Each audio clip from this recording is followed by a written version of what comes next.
So these 3 days we kind of we move more deeply into the sense of belonging, and again, is something which is, I think, important to repeat again and again and again. To belong somewhere is coming with our nature. It's really part of us. And to not belong, the feeling of not belonging, not being part of, the feeling of separation,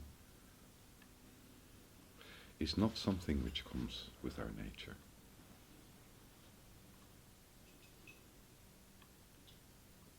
And this is important to understand, because the moment we feel separated, we feel not part of, then, our physical body, our nerve system is moving into a stress. This is a stressful position to be in. This is not comfortable, this is not relaxed. And I don't think we're made to live in stress.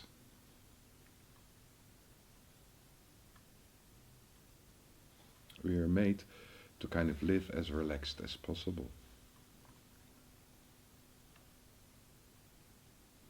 Of course, it's interesting to look, how come that we as humans kind of invented this illusion that we are not part of, because it's an illusion.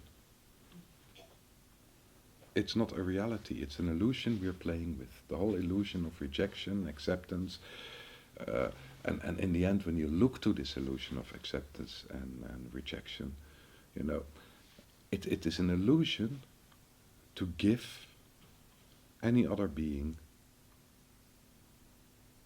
the responsibility and the power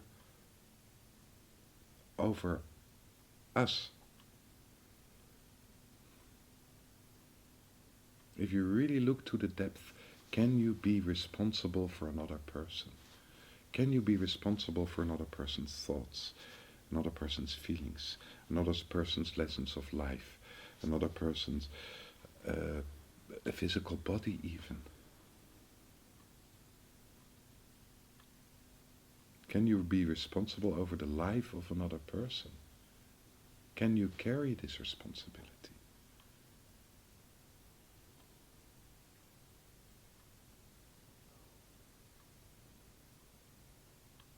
So this is an illusion that we kind of, give other people kind of responsibility if we are okay or not. If we are acceptable or not. It's a game. And it's a game which is working when we kind of are really caught in a tunnel vision. Because the moment your vision is broader, even if this game is there, and we are in a classroom as children, and one of the children is the one who is getting all the shit of the class, in a way, is getting teased, is the outsider. So still, when you look to the whole, there seems to be a need for the whole class to create this outsider. So if we take the outsider out of the class would miss probably the outsider more than anybody else. The outsider is part of the classroom, belongs there. And it's horrible that right now it seems that, we need this kind of games to play. But even, the one who's rejected is part of the game. Is part of the whole social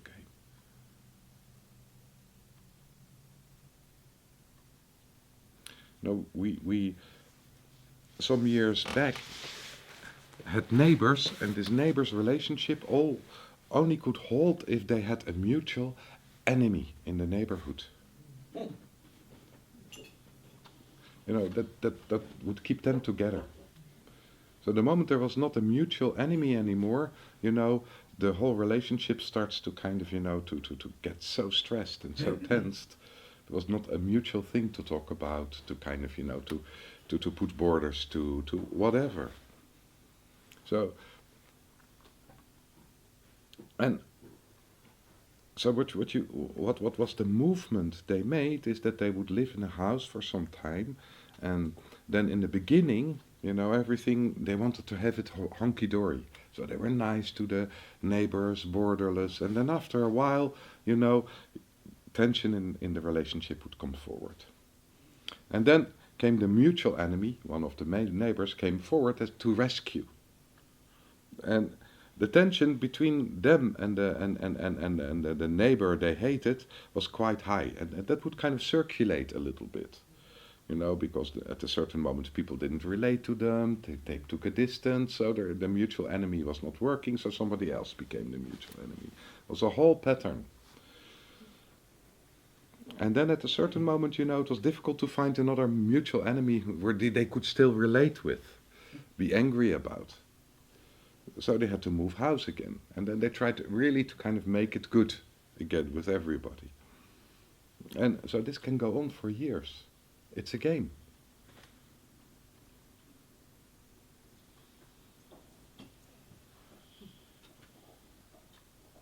So what Georgi brought forward, if you look to the belonging, there is no way we can deny that we are part of this universe on all levels.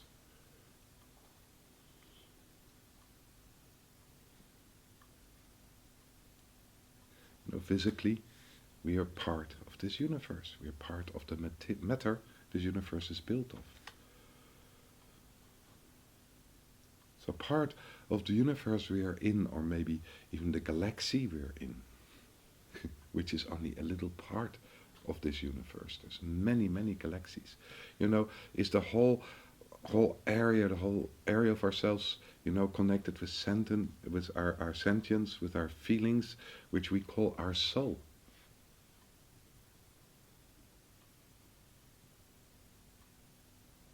So if you look to the source of what our soul is, the source of our soul,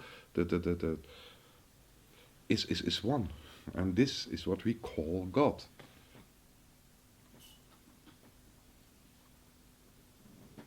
Or God the Creator.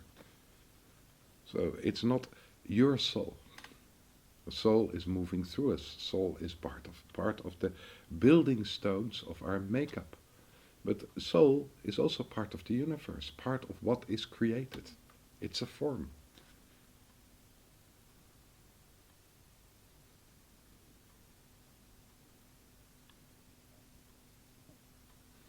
So that means if you move to the physical, and you take one particle of the physical is part of the whole. If you take one molecule is connected with all the molecules in the universe. It's part of it. And it's much more deeply connected as we thought in the past. Right now, in modern physics, they find out that all molecules are reacting on each other. They're all connected. It doesn't matter if it's inside the body, outside the body, at this side of the earth, the other side of the planet. They're reacting on each other. They're all connected.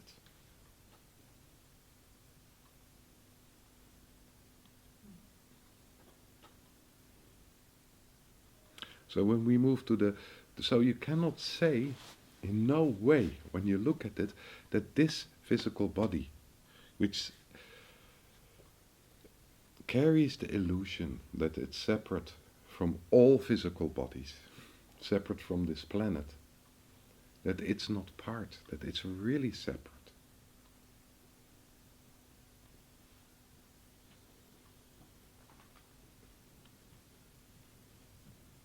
Even in touch, when we touch each other, on a nanoscale, there's an interchange of molecules, of atoms.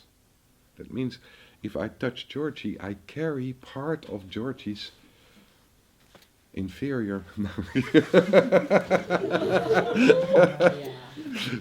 That means that I carry part of Georgie's atoms. There's an interchange, and she carries part of my atoms. There is a constant interchange taking place. And then I'm not talking about how you feed yourself, the air we're breathing, and everything which is in the air, which is interchanged. But there is a constant interchange taking place. This is also about trauma, interchange in working through trauma and rejection. And Exactly, we're coming to that. oh, sorry. Yeah, it's really, we are connected, we are starting to connect to this. Because, so when we look on the whole level of sentience, of feeling, in the end, there is one source. And we all carry a little drop of this one source. It's the same as the physical. There is no difference. On the physical we can understand it, but it's not that there is an interchange of the energy of the soul taking all the time. That means, when love, which is reflected partly through our sentience, when this is brought forward, another person takes it up. And there is a reflection from the love from the other person. There's one source which is moving through it. You cannot even call it yours. It's interchanging all the time. And this is what we enjoy the most. When we feel love and there is this kind of atmosphere of love, of togetherness. This is an interchange. This is interchange on the level of the soul.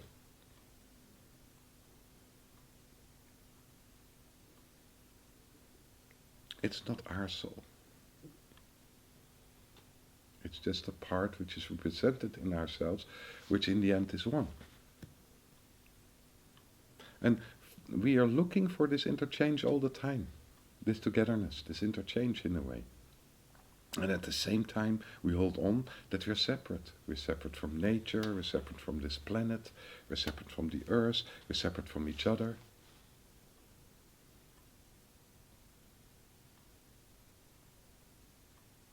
So, when we look to the spirit level of ourselves, the spirit level again, we have a tendency to say, okay, this is my spirit.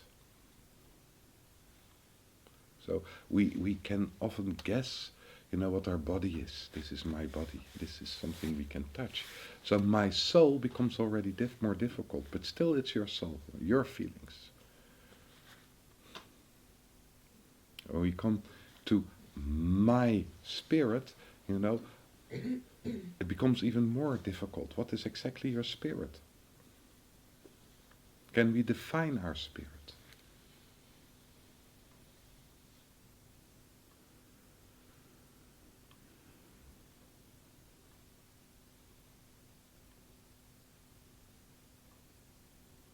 This is difficult. So when you look to people who are more close to nature, more in a natural state and how they live, like tribes who are living in nature, they don't talk about my spirit. They talk about the spirit. Or the spirit world, the spirit dimension, the dimension of spirit. There is not a separate owned spirit there. Spirit has many ways to express itself. And spirit is the cause of everything. So one way from spirit to express itself is through the physical. So it's not in their eyes your spirit who is expressing itself through the physical, but spirit is expressing itself to the physical in a very unique and special form.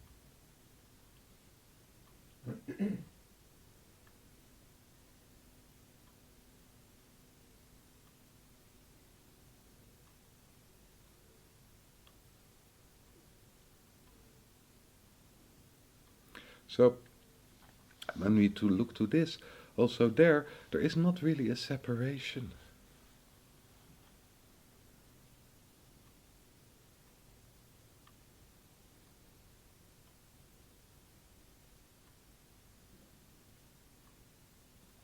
And there is a separation at the same time.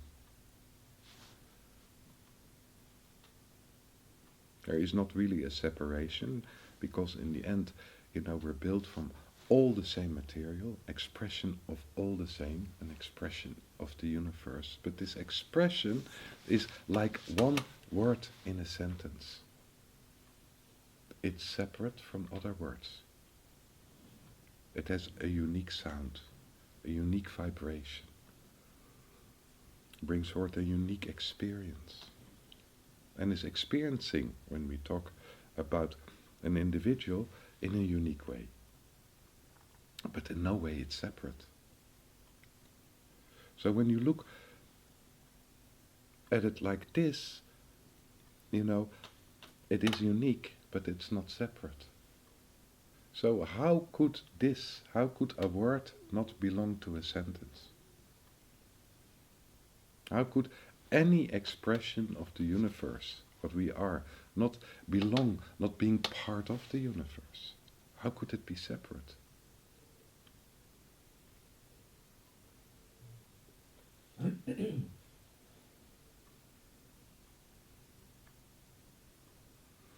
So this is kind of I bring this story forward to think about, because so deeply engraved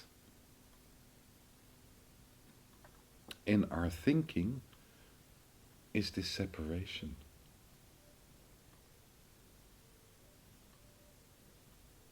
It's so deeply engraved. We believe so deeply in that we are separate.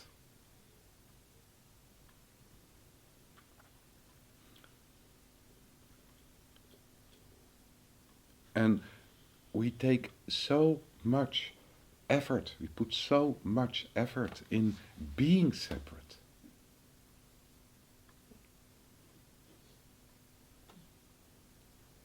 Being special. Being somebody. Or trying to adjust. But when we adjust, and we adjust totally, that doesn't feel right. We still have to be special. We have to be separate. Something has to be different. You recognize what I'm talking about? Dat ene woord.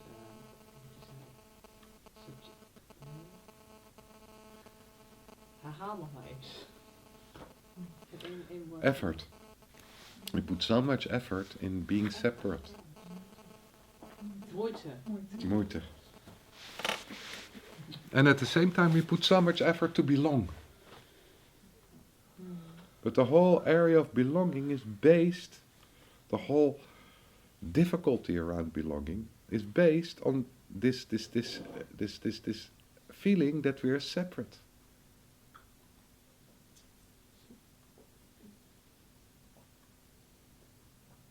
If you're not separate, there is no problem with belonging. Belonging is automatic.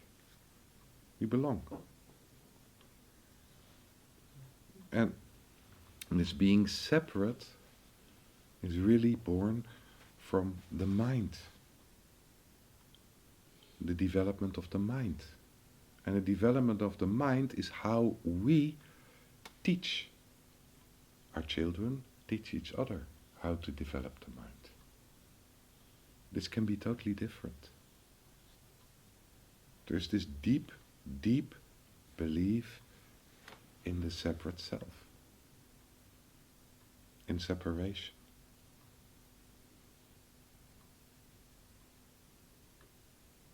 And we wrestle with it because it's not realistic. On none of the levels it's realistic.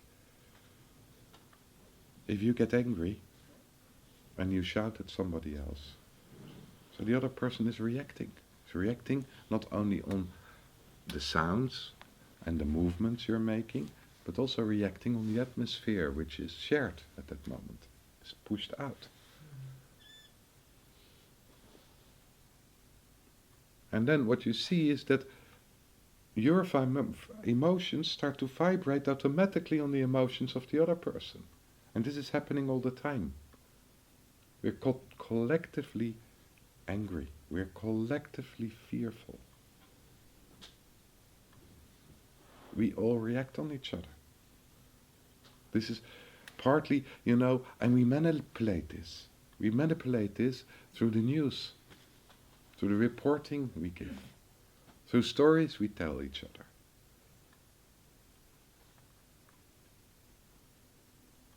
We tell each other even when to be angry and when not to be angry. Now you should be angry. Now you should forgive. And then it's really the question, if you should be anger, whose anger are you expressing? Is this your own anger? Or is this the anger of the social environment who decide that it's good for you to express anger now? Or is it a shared field we express? When you have a quarrel with somebody who's close to you, where does the anger start and where does it finish? Is it a shared anger?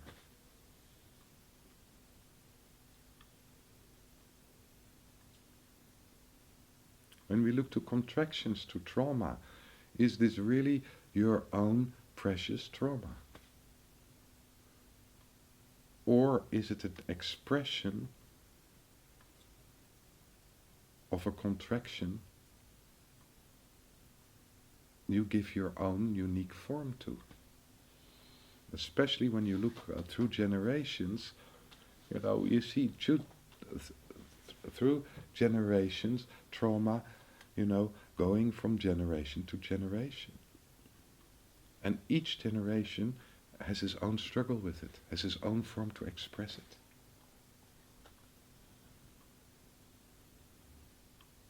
Has his own entanglements based on the same trauma. And based on this, when we kind of grow up, we see how our parents are struggling and how painful this maybe has been for us. So we take the decision, never, never I will be like my father.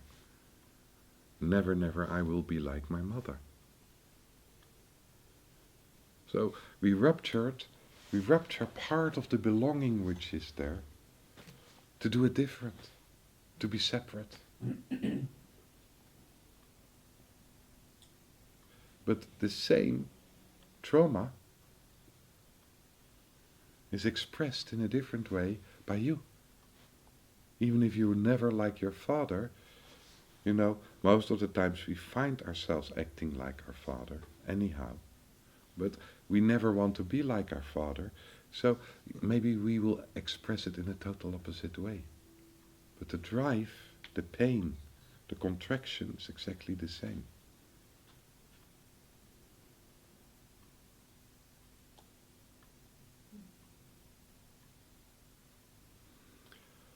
On the whole area of inner growth, when we look at that and we move inward, the more we move inward, the more we move to what is essential. So what's not so essential is the form we give to this. This was yesterday kind of, when you look in some of the questions and the answers we gave, the form we give to it is not that essential. We can change form all the time. Based on anger we can freeze, we can behave very aggressive, we can put borders, we can find a million forms, change forms. To find the right way to express anger. But if we are at peace with the anger which is inside ourselves, whatever form will come forward will not bring peace. Basically, we're wrestling to get rid of the anger.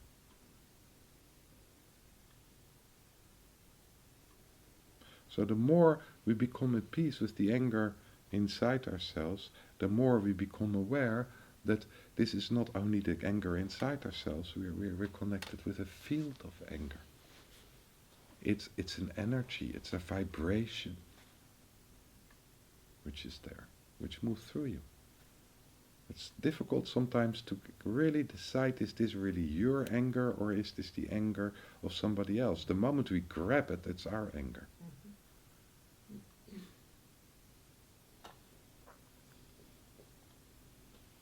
And also this you see in family systems, that there is a kind of, this field of anger, and this anger is suppressed. And then the weakest link will explode at a certain moment.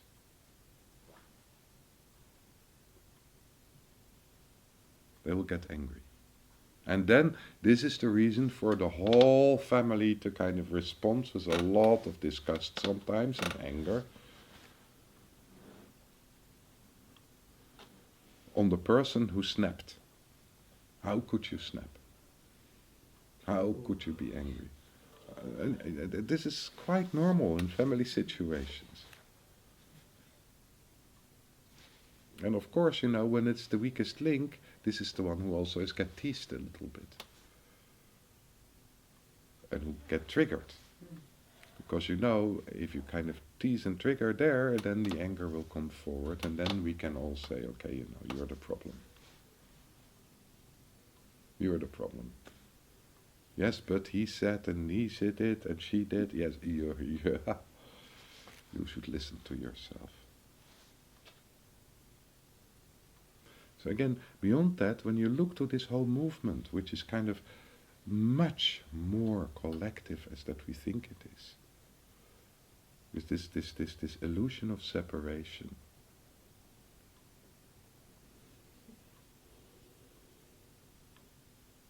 So when we look to this whole field, there is an automatic belonging there.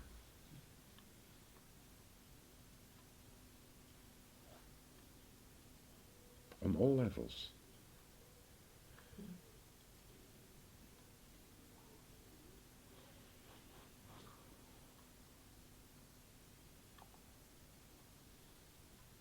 So, why this separation? Why this strong belief, this separation in not belonging, into not being part of? Why do we need to draw back into not being part of? Why is it so incredible painful when you're the one who snaps? When you're the one who expresses what is not allowed to be expressed? When you're the outsider? Why is this created? Why is this there?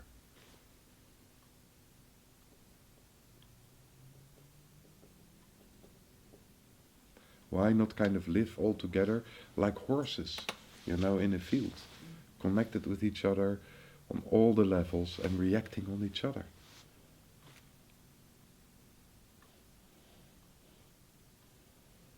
Why this strong desire to be a separate individual? What's the difference? Why? What does it give us? What does it bring us? And what's needed in that?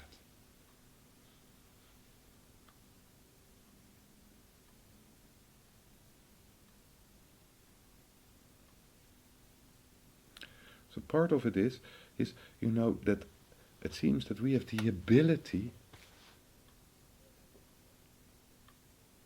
to take responsibility for our own actions, for how we give form. Not for what we experience, not for what we feel, not for what is in the field, but how we give form to the field. We have an ability, there to decide, to take responsibility.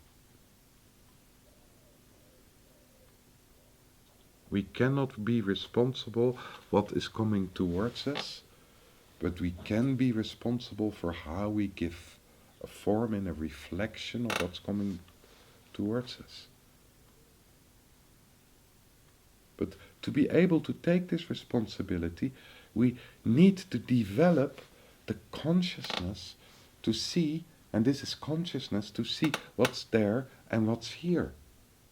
If it's all one, we don't have this consciousness. It just is automatic.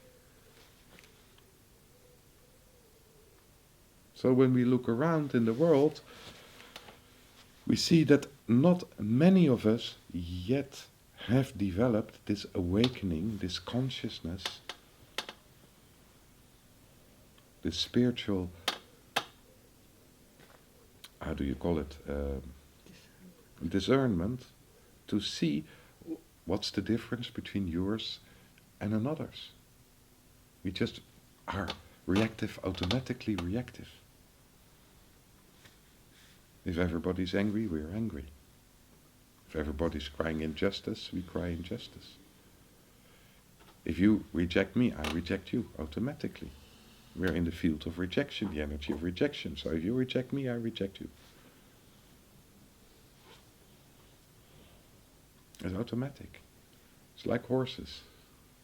A little bit more complex, but the same.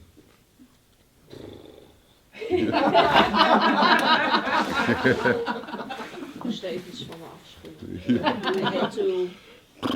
Yeah.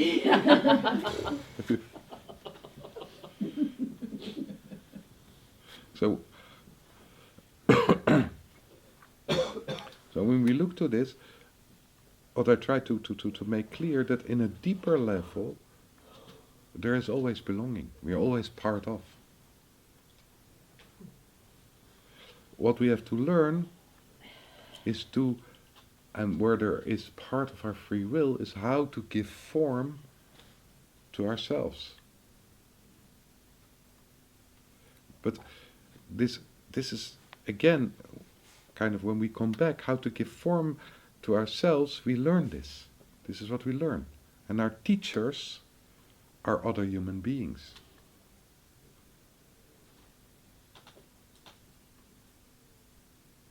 But how to learn it, and the system of learning we're using right now, is a system which is very much based on authority, on pretense.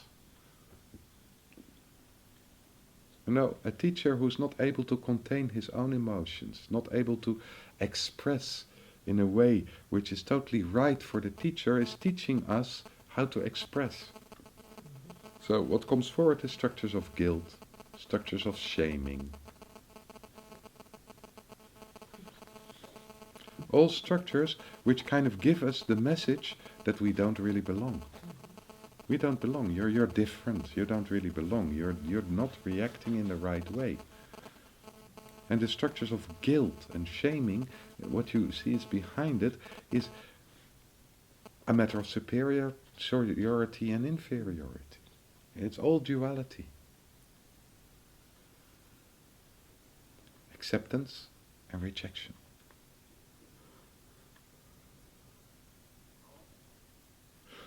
And we give away the authority. And with the authority, we give away the responsibility. We take the guilt, we will let go of the responsibility. You cannot be responsible. If you're guilty, you cannot be responsible.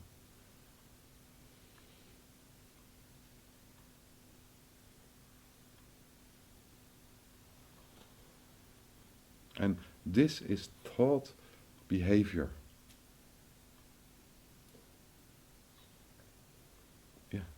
When you look to it, it's how we talk to our children. It's how our parents talk to us. It's learned behavior.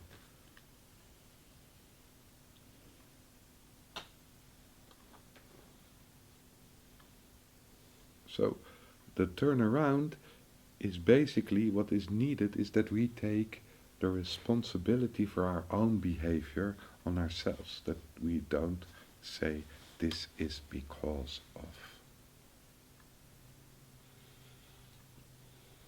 The moment we're able to do this, and when we do this, then we come into this drama of feeling.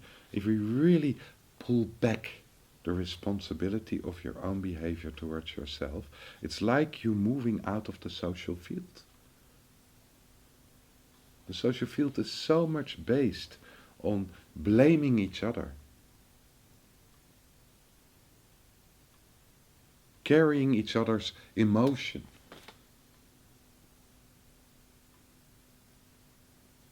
It's like you're not social anymore.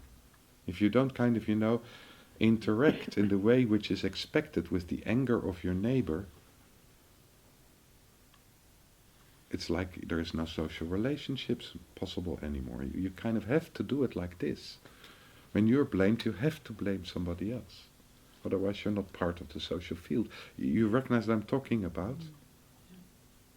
So it's letting go, and this is a kind of horror, letting go of what we think, how we belong to the world around ourselves. We belong to the social field. If you're not social anymore and you don't move with it in this way, you don't belong. This is where belonging comes forward.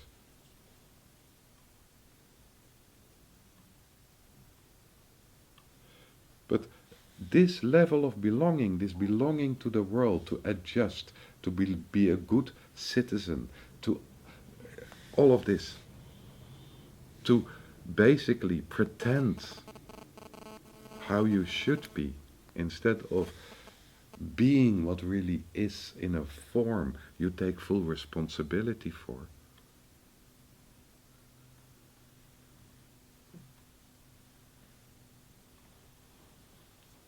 So this often gives our sense of belonging. You're in a group, and the group has certain values and certain beliefs, and if you follow the same values and the same beliefs, you belong to this group. You're Catholic, you're Jewish, you're Muslim, you belong to this group, these beliefs, these values. You're a hooligan, and either your God is Feyenoord, or your God is Manchester United, or whatever. You belong to this group.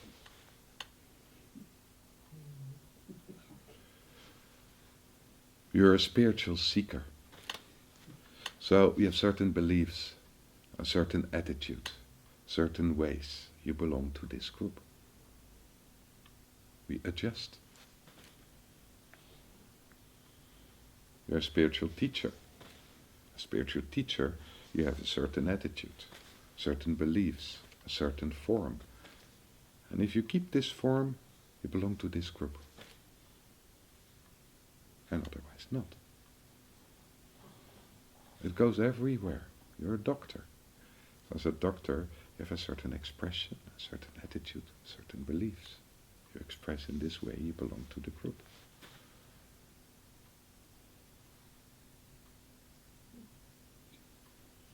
It's all about giving form. But giving form, which is not free from the entanglement in acceptance and rejection. So it's a very superficial way of belonging. And it's a way of belonging which all the time is under tension. It's not safe. It's never good enough. I can act as a doctor, but am I really a doctor? Am I acceptable as a doctor? Is my acting good enough? I can act as a teacher, but, am I really a teacher? Is this acceptable? Is this good enough? It's really kind of interesting, as spiritual teachers, when we went to Sand, where there is a gathering of a lot of spiritual teachers. And the incredible insecurity of spiritual teachers also towards each other. And the power struggles. It's all connected with this belonging, which is under tension. It's the same shit. With bells on it. With bells on it, because it's enlarged, because there is more energy in it. It's the energy field is bigger. It's kind of, wow. And it's projections shine with a very there's strong one thing, light. yes, exactly, they shine with a strong light. And it's so convenient, for the two of us to sit in a little corner there. With a cigarette, laughing at It's a cigarette. We don't belong anyhow. You're smoking. I think people thought we were really stoned because we were just laughing our socks off. And smoking God knows what. We so didn't belong. And they're all jealous.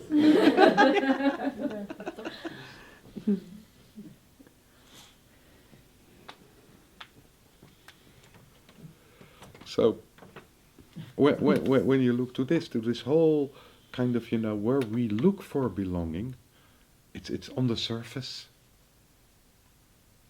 And there we will not find belonging. There is this confusion between, the responsibility you take to give the form to yourself, which is from the depth of you certainly right, and when it's not right to look at it and to understand it. Why? This has nothing to do with belonging. Belonging in itself is in a much more deep level inside ourselves. A level, there is no discussion possible about belonging. We are part of, we belong. So in this field, belonging becomes the superficial field. Belonging becomes very, very, very stressful. Bastardized.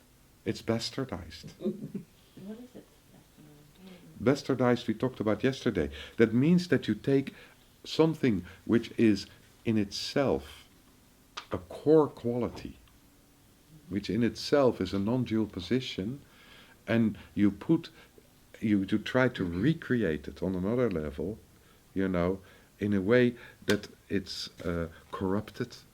You can control it or possess it You or can- use it as a weapon. Exactly. So we can bastardize love by putting conditions on it. This is the bastardizing of love. We can bastardize belonging by putting conditions on it. You belong if. It all has to do with giving conditions on it.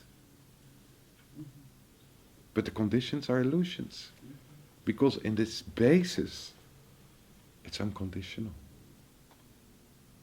There is no conditions around belonging. There are no conditions around existence, around being. There are no conditions.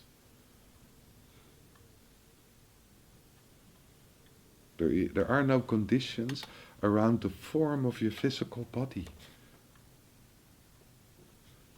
It's not that if I behave like this and this and this and this, and I will never lie, I become a redhead. It doesn't work like that. Only redheads are pure. Or when you lie, your nose is growing. This is not like that. You understand? If you take very good care of yourself, you will live forever.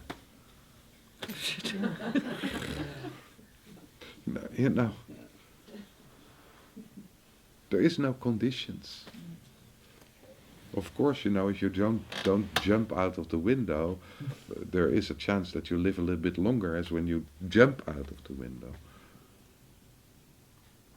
But still, there is no conditions there.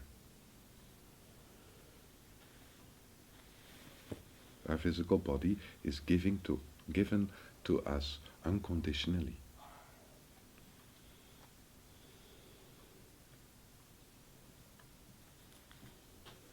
That means that we have the freedom how to relate with our physical body.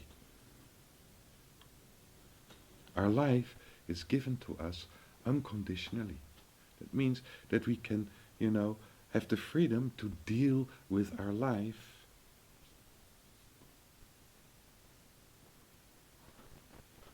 as we do.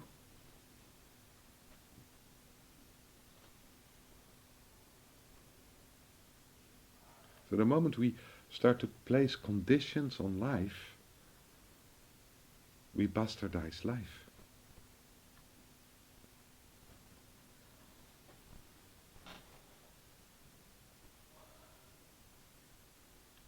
We give it a form which is not true, is based on illusion.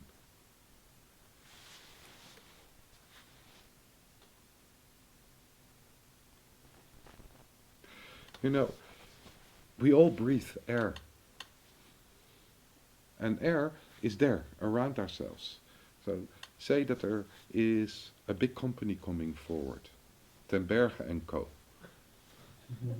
who takes, basically buys all the air in Holland. And then, according to how much we breathe, we have to pay air tax. So we're going to put conditions on our breathing. So if you have a little money, you shouldn't breathe so much. It's only when you're rich you can afford to breathe more. You see the craziness of what's happening, what we create. But that's how society is built. This is basically how society is built. Things which are unconditionally there, and we place conditions on it, and we start to manipulate it, to have power. And that's a bastardizing of the whole process of understanding what I come back to, which is the process to understand that we are responsible for our own behavior, how we give form. This is our freedom. And in this there is a kind of, a misunderstanding between how we give form and belonging and authority. This is where it gets kind of, smoke screened.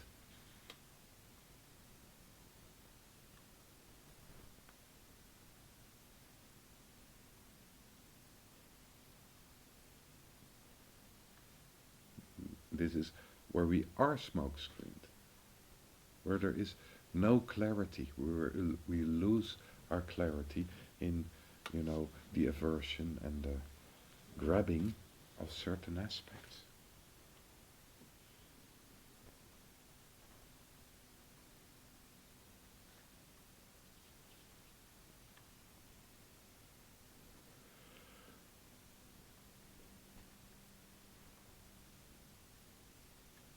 So belonging on all levels is something which is automatic there. There is no question about it. There is no question that we don't belong.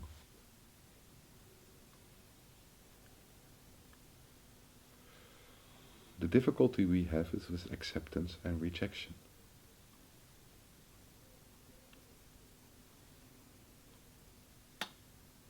So when we are rejected, there is this kind of deep pain of separation which comes forward. So this pain of separation is a shared trauma. This is why rejection is working. Because we share the trauma with the universe. The trauma of separation, the trauma of its own birth. As we share the trauma of our birth.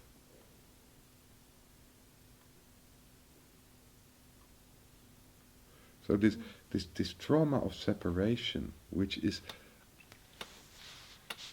a reality and a non-reality. The separation in the end is not real.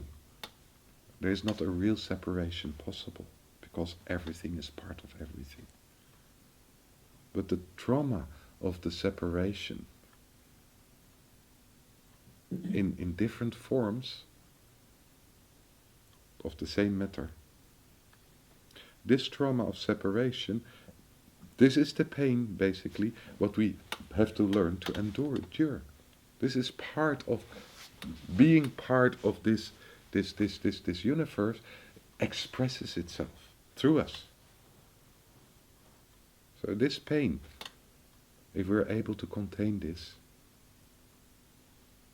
then we are able to kind of move through this whole circle freely of acceptance, rejection, and belonging. As long as we kind of are hooked in rejection as something which is unbearable, we cannot move into belonging. As long as we are seeking for acceptance, or we want to come to a position in which we decide who is acceptable and who is not acceptable, we're not free. We don't really belong.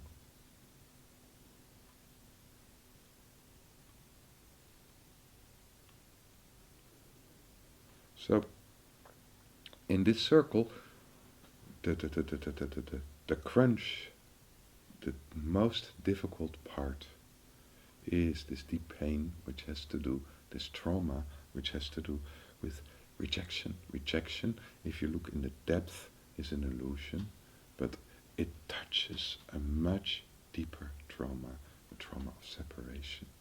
The trauma of separation with the mothers, the trauma of separation with the fathers, the trauma of the separation through generations, the trauma of loss, of grief, the birth of the universe, the trauma of the separation between male and female. All of this is an expression of the same pain. And this pain is part of the drive of evolution, part of the drive of the universe.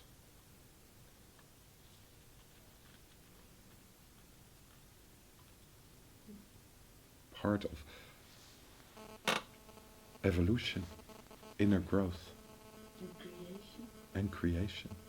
It is the inner core of creation, this pain. It's the cause of creation.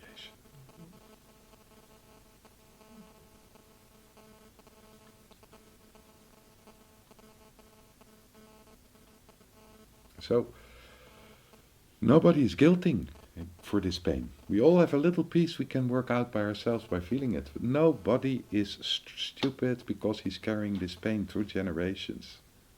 It's part of us. It's part of our whole build-up on all levels.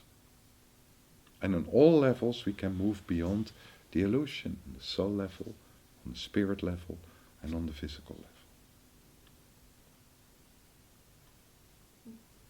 And the soul level is the level where the illusion is the thinnest. So that's a start.